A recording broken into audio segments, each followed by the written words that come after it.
ताठू कम समय भितर मु वाक्य शेष करी।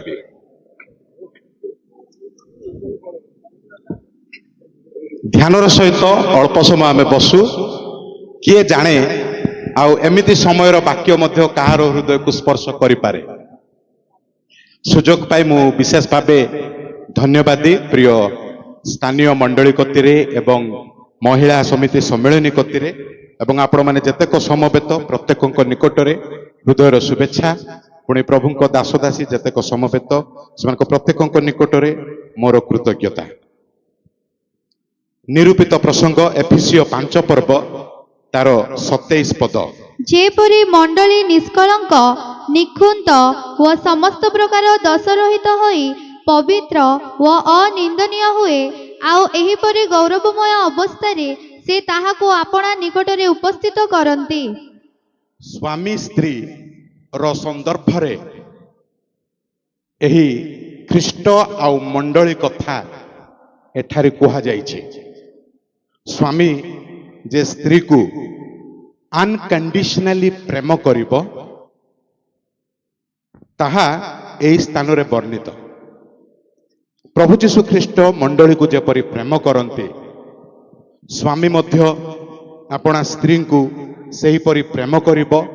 परिवार मध्य रे प्रेम एक प्रमुख विषय भावे स्वामी स्त्री परस्पर मध्य रे रहिबा दरकार। जदि ताहा नाही तबे गोटे परिवार विभ्रांतिकर विशृंखलित परिवार हेबा यथेष्ट संभावना। जदि परिवार रे किछि अघटन घटुची ताहा मंडली उपरे ख्रीष्टीय जीवन उपरे तार कुप्रभाव पड़ी थाए। सेति पई प्रभु चाहती गोटे श्रृंखलित ख्रीष्टीय परिवार हो आउ तेणे तांकर मिशन ए ख्रीष्टीय मंडली ताहा मध्य श्रृंखलित शक्तियुक्त भाव में हेउ। प्रभु जीशु ख्रीष्ट मंडली को केमिति प्रेम करुछंती एही स्थान रे आमे देखुचु जे से मंडली को निष्कलंक माने कलंक शून्य। एणे देखिले आमो पाखरे सबु प्रकार रोग सबु प्रकार पाप सबु प्रकार दोष आउ से कलंक भितर आमे डुबी हजी लुप्त हेबा पई आमे जाउछु चाहू नाहू पवित्र हेबा पई। किंतु प्रभु को योजना गोटे मंडली आम मानक उपरे जेतेक परित्राण प्राप्त लोक माने समस्तंक पई प्रभु को योजना आमे देखुछु से निष्कलंक करिबा पई निखुंत खुंत माने गोटे दाग रहिबा को नाही मंडली रो। एने देखिले मंडली भितरे सत दाग 100% भाबे आमे समस्त उणा पडुछु पापरे आउ हजी जाउछु डुबी जाउछु वो समस्त प्रकार दोष रहित वो पवित्र अनिंदनीय भाबे सेही मुक्तिर दिवस रे ए मंडली को प्रभु उपस्थित करिबा पई प्रकाश करिबा पई से चाहती। अल्प समय मध्य रे मु तो सब बेले प्राय 3टी पॉइंट्स कुहे एबे मध्य कम समय हेले मध्य 3टी ही पॉइंट्स रहिबो किंतु कम समय। काहे कि प्रभु एते मनोयोगी मंडली निमंते प्रभु काहे कि बा किपरि से एते मनोयोगी जे निष्कलंक निखुंत पवित्र दोषरहित करिबा पई से एबे मध्य लागि पड़ी छंती कार्यरत से अछंती। काहे कि एते ध्यान काहे कि एते मनोयोग रो विषय 3टी विषय अल्प समय मध्य रे आमे देखिबा। आमे अयोग्य हेले मध्य ख्रीष्ट आम मानकु चमत्कार भावे प्रेम करी से पवित्रीकृत निष्कलंक से करने को चाहती। अयोग्य आमे माने आम बैकग्राउंड जदि आमे देखिबा एफिसियो 2 पर्व रे आमे किए थिलु ताहा लक्ष्य करने को पाऊ। माने मृत डेड डिकेड संपूर्ण रूपे मृत आउ क्षय प्राप्त हेउथिबा लोक माने आमे माने थिलु। केते अयोग्य आमे माने आ सेमिति अयोग्य लोक मानकु प्रभुଙ୍କ कार्य से परित्राण प्रदान करी मंडली करी सेतिकरे प्रभु रही जाऊ नाहंती। मंडली तो हैला ना आ जो माने परित्राण प्राप्त से माने स्वर्ग को जिबे କାହିଁକି ଆଉ ଏତେ ଧଇଁ ସଇଁ, କାହିଁକି ଆଉ ନଥିବା ବିଚାର ନଥିବା କାର୍ଯ୍ୟ କରିବା। ପରିତ୍ରାଣ ପ୍ରାପ୍ତ ହେଲେ ଲେଖା ସରିଲା, ତୁଟିଲା। ଶେଷ ସମୟରେ ଯିଏ ସ୍ୱର୍ଗକୁ ଯିବେ ଯିବେ, ଯିଏ ନର୍କକୁ ଯିବେ ନର୍କକୁ ଯିବେ। ପ୍ରଭୁ ସେମିତି ହାତ ଧୋଇ ସେ ରହିଯାଉନାହାନ୍ତି। ଅଯୋଗ୍ୟ ଲୋକମାନଙ୍କୁ ବାଛିଛନ୍ତି, ପ୍ରେମ କରୁଛନ୍ତି ଚମତ୍କାର ଭାବରେ, ଆଉ ଲାଗି ପଡ଼ି ସେ ପରିଷ୍କୃତ, ପରିମାର୍ଜିତ, ପ୍ରକ୍ଷାଳିତ କରି କରି କରି ସେ ଶେଷ ପର୍ଯ୍ୟନ୍ତ ଯାଉଅଛନ୍ତି, ନେଉଅଛନ୍ତି। ଅଯୋଗ୍ୟ ଲୋକମାନଙ୍କୁ ପ୍ରଭୁ ପ୍ରେମ କରିବା ତାହା ଆରମ୍ଭରୁ ଦେଖିବାକୁ ମିଳେ।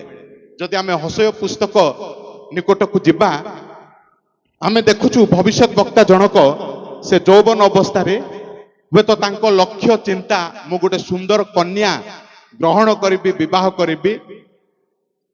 ମୁଁ ଯେହେତୁ ସେବାରେ, ସେ ମଧ୍ୟ ଉପଯୁକ୍ତ ପାତ୍ରୀ ହେବା ଦରକାର। ତାର ଅନେକ ଆଶା ଲକ୍ଷ୍ୟ, ବିବାହ ପୂର୍ବରୁ ବିବାହ ପାଇଁ କେମିତି କନ୍ୟା ସେ ବାଛିବେ, ଗ୍ରହଣ କରିବେ, ଅନେକ ପ୍ରକାର ଲକ୍ଷ୍ୟ ଚିନ୍ତା ତାର ଥିଲା। କିନ୍ତୁ ପ୍ରଭୁ କହିଲେ, ହୋସେୟ ତୁମେ ଯାଅ, ସେ ବ୍ୟଭିଚାରିଣୀ ସ୍ତ୍ରୀକୁ ତମେ ଯାଇକି ବିବାହ କର। ଠିକ ଅଛି, ପ୍ରଭୁଙ୍କ କଥା ତ ଅମାନ୍ୟ କରିପାରିବେ ନାହିଁ। ଅନେକ ଦୁଃଖ କଷ୍ଟ ମନରେ ଯାଇକି ବିବାହ କଲେ। ବିବାହ କରିବା ପରେ ପୁତ୍ର କନ୍ୟା ସବୁ ଆଉ ସେମାନେ ପ୍ରାପ୍ତ ହେଲେ। ତାପରେ ପୁନର୍ବାର ସେ ସ୍ତ୍ରୀ ଯାଇ ବ୍ୟଭିଚାର ବୃତ୍ତିରେ, କାର୍ଯ୍ୟରେ ପୁନର୍ବାର ସେ ଯାଇ ଛନ୍ଦି ହେଇଯାଉଛନ୍ତି। କେତେ ମନ କଷ୍ଟ, ହୃଦୟ ବିଦାରକ ଦୃଶ୍ୟ। ପ୍ରଭୁ ପୁନର୍ବାର କହୁଛନ୍ତି, ଭବିଷ୍ୟତ ବକ୍ତା ହୋସେୟ ତୁମେ ଯାଅ, ତାଙ୍କୁ ପ୍ରେମ ମତୁଆଳ କଥା କହି ସେ ସ୍ତ୍ରୀକୁ ଆଉ ଥରେ ତୁମେ ଗ୍ରହଣ କର, ବୁଝେଇକି ଆଣ। ଯାଅ, ପ୍ରେମ ଆଳାପ କର। ଆଉ ଭବିଷ୍ୟତ ବକ୍ତା ଯାଇ ତାଙ୍କୁ ପ୍ରେମର ବାର୍ତ୍ତା କହି ପୁନର୍ବାର ଆଣୁଛନ୍ତି। କିଛି ସମୟ ରହିବା ପରେ ସେ ସ୍ତ୍ରୀଟା ଆଉ ଥରେ ପଳେଇ ଯାଉଛି ସେ ପୂର୍ବ ବୃତ୍ତି, ପୂର୍ବ ଭୁଲ ବିଷୟ ନିକଟକୁ। ଯାଇକି ତମେ ପୁନର୍ବାର ନେଇକି ଆସ। ଏଣେ ତେଣେ ହୃଦୟ ବିଦାରକ। ସ୍ୱାମୀ କେମିତି ସହିବ ଆଖି ଆଗରେ ସ୍ତ୍ରୀର ଏମିତି ଭୁଲ ଆଉ ବାରମ୍ବାର? ପ୍ରଭୁଙ୍କ ବାର୍ତ୍ତା ସେ ଅମାନ୍ୟ ନ କରି ଭବିଷ୍ୟତ ବକ୍ତା ଜଣକ ସେ ଯାଆନ୍ତି ଆଉ ନେଇକି ଆସନ୍ତି। ପ୍ରଭୁ ଏତଦ୍ୱାରା ଏହି ବିଷୟ ପ୍ରକାଶ କରନ୍ତି ଯେ এই ହୋସେୟଙ୍କ ପ୍ରେମ ଯେହୋବା ଈଶ୍ୱରଙ୍କ ପ୍ରେମ, ଆଉ ଏ ଇସ୍ରାଏଲ ହଉଛି ସେ ଗୋମେର ଭବିଷ୍ୟତ ବକ୍ତାଙ୍କ ସ୍ତ୍ରୀ, ଯିଏକି ପାପ କାର୍ଯ୍ୟରେ ଛନ୍ଦି ହେଇ ରହୁଛନ୍ତି। ଅଯୋଗ୍ୟ ଲୋକମାନଙ୍କୁ ପ୍ରଭୁ ପ୍ରେମ କରିବା। ଆମେମାନେ ସିନା ଆଜି ସମସ୍ତେ ଭଲ ଡ୍ରେସଅପ୍ ହୋଇ ଭଲ ଖ୍ରୀଷ୍ଟିଆନ ଭାବେ ସଭା ସମିତିକୁ ଆସି ଆମେ ଦେଖେଇ ହଉଛୁ, ମୁଁ ତମଠାରୁ ଟିକେ ବଡ଼, ମୁଁ ଟିକେ ଭଲ, ମୁଁ ବେଶୀ ଆତ୍ମିକ, ମୋ ଠାରେ ବେଶୀ ପାୱାର ରହିଛି, ମୁଁ ବେଶୀ ପରିପକ୍ୱ, ମୋର ବେଶୀ ଅଭିଜ୍ଞ ରହିଛି, ମୁଁ ଅନେକ ମଣ୍ଡଳୀ ଏଷ୍ଟାବ୍ଲିଶ କରିଛି, ମୁଁ ଭଲ ବାକ୍ୟ କହିପାରେ, ଭଲ ଆଉ ଗୀତ ଗାଇପାରେ। କିନ୍ତୁ ଆମେ କେତେ ଅଯୋଗ୍ୟ, ଆମେ କେମିତି ପାପରେ ମଜ୍ଜିତ ତାହା ପ୍ରଭୁ ଜାଣନ୍ତି। ଦେଖି ଦେଖିକି ମଧ୍ୟ ସେ ଆମମାନଙ୍କୁ ପ୍ରେମ କରି ସେ କଣ କରୁଛନ୍ତି, ଏତେ ଅଯୋଗ୍ୟ ଲୋକମାନଙ୍କୁ ପରିତ୍ରାଣ ପ୍ରଦାନ କରି ଆଉ ସେ ଗଠନ କରୁଛନ୍ତି, ପବିତ୍ରୀକୃତ କରୁଛନ୍ତି, ଆଉ ସେ ପରିମାର୍ଜିତ କରି ନିଷ୍କଳଙ୍କ କରି ଶେଷ ଦିନ ପର୍ଯ୍ୟନ୍ତ ତାଙ୍କରି କାର୍ଯ୍ୟ। ପ୍ରଭୁ ଚମତ୍କାର ପ୍ରେମ କରି ଅଯୋଗ୍ୟ ମାନଙ୍କୁ ସେ ପବିତ୍ରତା ପ୍ରଦାନ କରୁଅଛନ୍ତି। ପ୍ରଭୁ କହୁନାହାନ୍ତି ପରିତ୍ରାଣ ତ ପାଇଲେ, ସରି ଲେଖା ସରିଲା ନା, ତଥାପି ସେ ଜୀବନ ଦେଲେ, ମନୋନୀତ କଲେ, ପ୍ରେମ କଲେ, ଆପଣା ପୁତ୍ରଙ୍କୁ ପ୍ରଦାନ କଲେ, ତଥାପି ସେ ଛାଡୁନାହାନ୍ତି ପବିତ୍ର କାର୍ଯ୍ୟ, ପବିତ୍ର ଭରା କାର୍ଯ୍ୟ ଆମମାନଙ୍କ ଜୀବନରେ ସେ ସାଧନ କରୁଅଛନ୍ତି।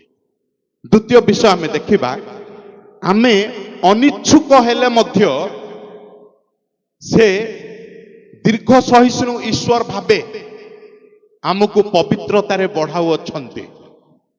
କିଏ ଆମେ ଇଚ୍ଛା କରୁଛୁ ପବିତ୍ର ହେବା ପାଇଁ? ଆମେ ସମସ୍ତେ ଯେତେକ ସମସ୍ତେ ଉପସ୍ଥିତ ସମସ୍ତଙ୍କ ପାଖରେ ଗୋଟେ ଗୋଟେ ହୁଏତ ପାପର ଇଚ୍ଛା ରହିଛି, ଆଉ ଆମେ ସେଇଠାରେ ପୁନର୍ବାର ଯାଇ ଛନ୍ଦି ହେବାକୁ ଆମେ ସମସ୍ତେ ଚାହୁଁ।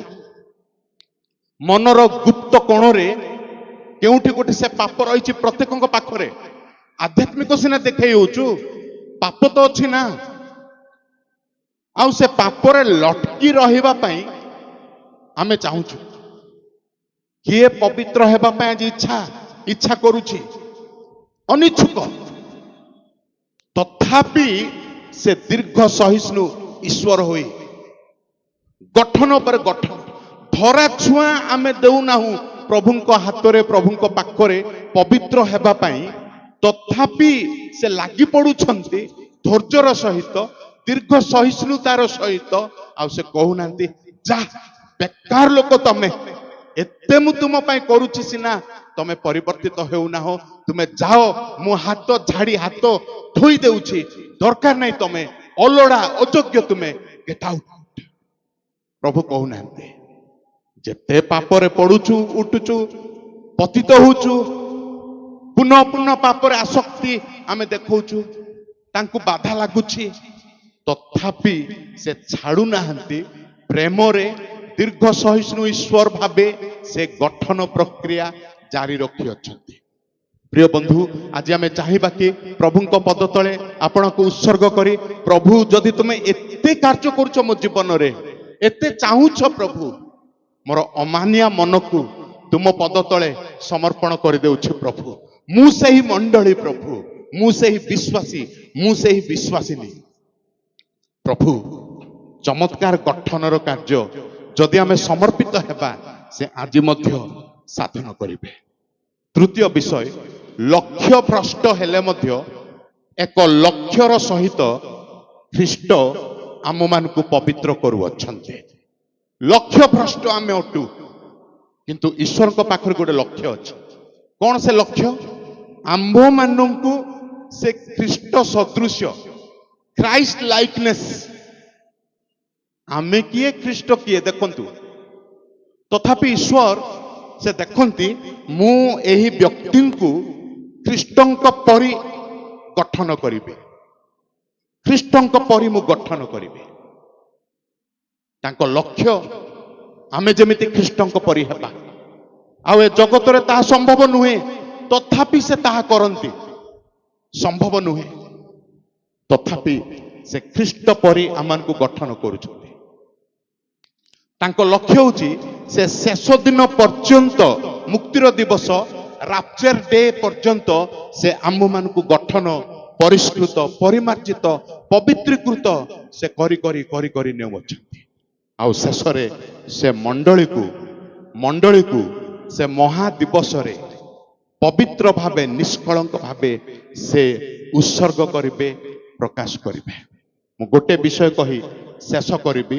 ମଣ୍ଡଳୀ ସିନା ଗୌରବ ଯୁକ୍ତ ହୋଇ ସେ ସ୍ୱର୍ଗକୁ ଯିବ, ଯେଉଁମାନେ ପରିତ୍ରାଣ ପ୍ରାପ୍ତ, ଯେଉଁମାନେ ପରିତ୍ରାଣ ବିହୀନ, ସେମାନେ କିନ୍ତୁ ଅଗୌରବ ଯୁକ୍ତ ହୋଇ ଅନନ୍ତ ନର୍କରେ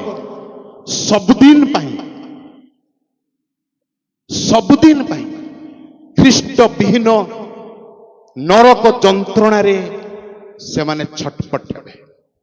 ସବୁଠାରୁ ଦୁଃଖର ବିଷୟ ଏହା ଯେ ଯିଏ ବାରମ୍ବାର ସଭାକୁ ଆସି ବାକ୍ୟ ଶୁଣି ସ୍ୱର୍ଗର ଅତି ନିକଟକୁ ଆସି ସେ ପରିତ୍ରାଣ ନ ପାଇ ପୁନର୍ବାର ପାପରେ ଲିପ୍ତ ରହି ପଛକୁ ହଟି ଯାଇଛି, ତାଙ୍କ ପାଇଁ ବହୁତ ଦୁଃଖଦାୟକ ପରିସ୍ଥିତି ଅବସ୍ଥା ହେବ। ସେ ନର୍କରେ ଛଳ ଛଳ ତାଙ୍କୁ ଦେଖାଯିବ।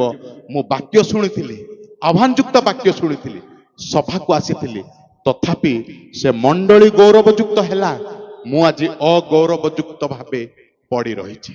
ପ୍ରିୟ ବନ୍ଧୁ, ମୋ ବାକ୍ୟର ଆହ୍ୱାନ ହେଉଛି, ପ୍ରାର୍ଥନା ହେଉଛି ଏହା, କେହି ମଧ୍ୟ ପରିତ୍ରାଣ ବିହୀନ ହୋଇ ମଣ୍ଡଳୀ ଠାରୁ ବିଚ୍ଛିନ୍ନ ହୋଇ ରୁହନ୍ତୁ ନାହିଁ। ସେ ଗୌରବଯୁକ୍ତ ମଣ୍ଡଳୀ କରିବାକୁ ଯାଉଅଛନ୍ତି। ଯଦି ଆମେ ତାଙ୍କୁ ବିଶ୍ୱାସ କରିବା, ଗ୍ରହଣ କରିବା, ସେ ମହାନ ଆଶୀର୍ବାଦ ଆମେ ସମସ୍ତେ ପ୍ରାପ୍ତ ହେବାକୁ ପାରିବା। ପ୍ରଭୁ ଅଳ୍ପ ବାକ୍ୟରେ ପ୍ରତ୍ୟେକଙ୍କୁ ଆଶୀର୍ବାଦ କରନ୍ତୁ। ଧନ୍ୟବାଦ।